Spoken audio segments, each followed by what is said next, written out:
Les témoignages se poursuivent pour ce qui restera comme l'un des procès les plus médiatiques de l'année.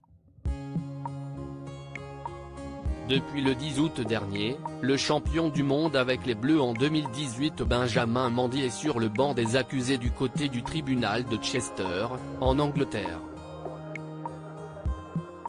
Le footballeur de 28 ans est accusé de 8 viols, une tentative de viol et une agression sexuelle par 7 femmes différentes pour des faits qui se seraient déroulés entre octobre 2018 et août 2021. Dans cette affaire, il n'est pas le seul mis en cause puisque Louis Saha Maturi, aucun lien avec le footballeur Louis Saha, serait son complice dans cette affaire.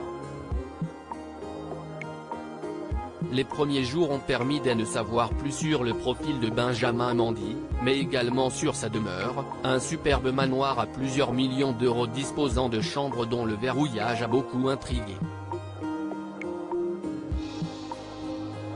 Sont ensuite venus les premiers témoignages de la part des victimes présumées. 2 femmes se sont succédé la semaine dernière et ce lundi, c'était au tour de plusieurs nouveaux témoins, dont une proche de celle que l'on nomme Woman 2 de témoigner devant le jury. Une femme qui se trouvait avec la plaignante dans le manoir du footballeur au moment des faits et qui a été la première à la trouver après les 3 viols successifs qu'elle aurait subis. Une jeune femme en état de choc et silencieuse, elle avait l'air morte, décrit-elle en évoquant la plaignante, une fois sortie de la chambre de l'ancien footballeur, assurant qu'elle était livide. Visiblement dans un état de choc, Woman 2 est au plus mal, comme l'assure son amie. On aurait dit qu'elle avait vu un fantôme, renchérit la jeune femme venue témoigner.